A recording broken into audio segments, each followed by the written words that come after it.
Bonjour, Kim Bédard, chargée de projet pour Agir ensemble pour le développement des enfants. Aujourd'hui, j'ai envie de vous parler de l'équipe parent, l'équipe partenaire. Être partenaire en tant que parent, c'est décider de s'allier dans un but commun. Et souvent, le but commun, il est auprès des enfants. Mais ma question est, avant d'avoir des enfants, vous aviez des buts communs. Vous aviez probablement des valeurs communes. Est-ce que vous avez déjà pris le temps de vous rasseoir et de vous demander quel était le but commun que vous possédiez encore aujourd'hui? Quel était votre but auprès des enfants dans votre famille? Qui dit partenaire auprès des enfants, dit aussi partenaire dans la vie. Partenaire dans la vie, alors il ne faut pas oublier que des fois, on n'est pas juste parents, on est aussi amoureux. Et ce bout-là, il est très important.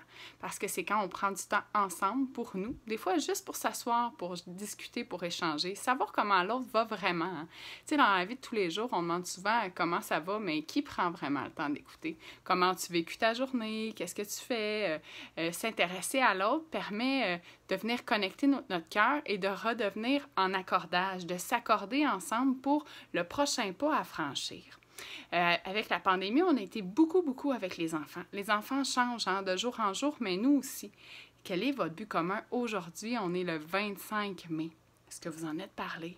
Est-ce que les enfants ont changé? Est-ce qu'on a encore le même but à atteindre? Donc, c'est important de savoir vers quoi est-ce qu'on s'en va. Parce que sinon, ça cause énormément de tension. Et qui dit tension dit aussi chicane. Et souvent, quand on chicane, c'est parce qu'on n'arrive plus à s'accorder. On est en désaccordage, on joue chacun une musique complètement différente. Puis c'est pas ça qu'on a envie d'avoir, parce qu'en plus de ça, on est vraiment à l'intérieur avec tout le monde près de nous. Donc, comment est-ce qu'on peut venir s'accorder à l'autre? C'est de s'intéresser, c'est de lui demander comment ça va, de regarder nos valeurs aussi. Nos enfants sont rendus où? Vers quoi est-ce qu'on s'en va? Est-ce qu'on passe à un petit peu de temps? Est-ce qu'on se garde du temps en amoureux? Est-ce qu'on se garde du temps pour les enfants? Puis tu sais, des fois, quand on est fâché, c'est qu'on reproche à l'autre une multitude de choses. Et quand on reproche à l'autre une multitude de choses, nos yeux nous empêchent de voir tout le processus qu'il fait pour arriver à telle chose. Alors, on voit seulement le résultat. Alors, on voit l'autre parent crier ou l'autre parent s'impatienter, puis c'est pas ça qu'on veut, ou l'autre parent complètement arrêter et faire comme s'il n'entendait plus rien. Mais est-ce qu'on a vu le processus? Est-ce qu'il s'est essayé? Est-ce qu'il nous a demandé de l'aide et on ne l'a pas vu? Est-ce qu'il y a eu des signaux où on aurait pu faire un high five et dire « Écoute, on switch, on change de rôle, je viens prendre le relais, puis va te reposer ou va prendre de l'air, puis ça va me faire plaisir. » Est-ce que vous en avez un plan de match quand ça va pas bien? Est-ce que vous avez un code secret pour que l'autre vienne prendre la charge à ce moment-là? Alors, j'ai envie de vous laisser avec cette idée-là, votre plan de match, vos valeurs, où est-ce qu'ils sont rendus vos enfants et comment est-ce qu'ils ont besoin de vous.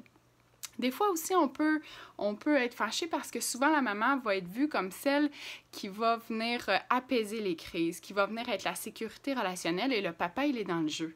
Et des fois, on a un petit peu envie de changer nos rôles puis de faire en sorte, nous autres, peut-être aussi les mamans, d'être plus dans le jeu puis les papas plus dans le câlin. Alors, c'est important de s'en parler, c'est important de se le dire parce que l'équipe parent auprès des enfants, c'est assez merveilleux. Et vous êtes la première équipe avec laquelle votre enfant a pris contact pour voir c'est quoi échanger, c'est quoi discuter, c'est quoi être un partenaire dans la vie. Alors moi, j'ai envie de vous laisser pour vrai en vous disant qu'est-ce que vous avez envie que votre enfant fasse comme apprentissage, comment vous avez envie que votre enfant un jour soit un partenaire. Salut, à la prochaine!